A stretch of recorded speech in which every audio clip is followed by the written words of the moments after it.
She talked about a patient of hers that basically helped himself get over cocaine addiction by doing cold baths because it was the only thing that would give him the kind of dopamine release that even slightly mimicked his cocaine addiction. The goal here is to increase body temperature in order to be awake and to decrease body temperature in order to be asleep. If we stay with those themes, a lot of this will just fall into bins. Exercising will increase body temperature. Somewhat paradoxically, getting into a cold shower or cold water, everyone says, well, it must make you cold, right? Well, if you stay in there a long time, you become hypothermic, right? But let's remember the thermostat example. You have a little area in your brain called the medial preoptic area. And if you make the surface of your body cold, guess what happens? Core body temperature goes up. So if you're going to do ice baths or cold showers, you can do, I would say, do them sometime better than not at all. There's a beautiful paper published in the European Journal of Physiology in the year 2000, which took people and had them sit. They actually had them on lawn chairs in water, a pool. This is a great way to run an experiment. I always say, people ask about cold showers. There are not a lot of experiments on cold showers because think about it, it's very hard to control. Is everyone under the shower the same way, et cetera? You put someone up in water up to their neck, you know what you're doing. So it's experimental rigor that drives that. But they had people get into reasonably cool water, 60 degrees Fahrenheit. So it's not that cold, but they had them stand for an hour. Or they've had people get into very cold water, something like 40 degrees, for just 20 seconds. Now here's what's really interesting. That shock that you referred to is adrenaline, also called epinephrine. And it is released from the adrenals, obviously, but also from a site in the brain called locus ceruleus, a little area of the brainstem that then sprinklers the rest of the brain with epinephrine and wakes up the rest of the brain. So that shock occurs in the brain and the body, and actually the stuff in the body doesn't cross the blood-brain barrier. So you're a two-part system. When those two systems are aligned, it's beautiful. When those two systems are out of alignment, that's not good. So you get into cold water, that's the shock. For the first 30 seconds, for most people who are untrained, your forebrain, which is controlling decision making, is basically suppressed in its activity and other areas are ramped up. So just know that. People get in and go exactly, panic. Just understand that passes.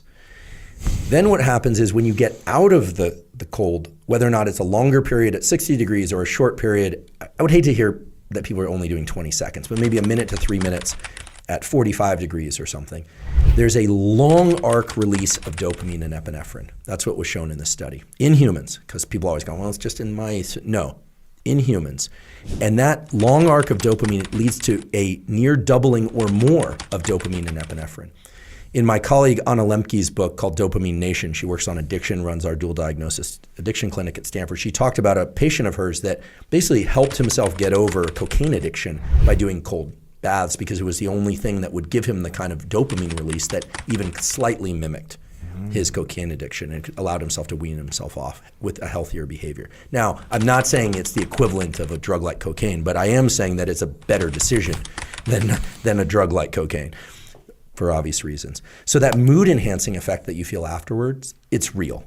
It's based on a real neurochemical effect. And that dopamine and epinephrine will combine with the temperature increase from cortisol plus light plus exercise, all things that increase core body temperature. Now you've got increased core body temperature, you created a dopamine release, epinephrine, you've created a summer month inside your body. I don't care if you live in Minneapolis in the depths of winter or someplace even as cold as New Hampshire, you are creating summer in your body by doing that. Now, if you live in San Diego or Los Angeles or Arizona and it's the summer and you're staying indoors and you're on your phone and you're not doing any movement until the afternoon, which it's fine to exercise in the afternoon. I realize there's some important benefits of that. And you're laying in bed or you're just walking around the kitchen and you're putting on sunglasses and driving to work, guess what? You're creating a Colorado winter inside of your body despite the fact that the sun is out. So if you're wondering why you're slightly depressed, your metabolism is lower, your testosterone output is slightly lower than maybe you'd like it to be. There could be other reasons too, of course.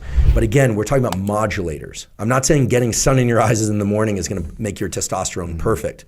What I'm saying is you're setting an internal milieu through things that increase core body temperature, dopamine, epinephrine, et cetera.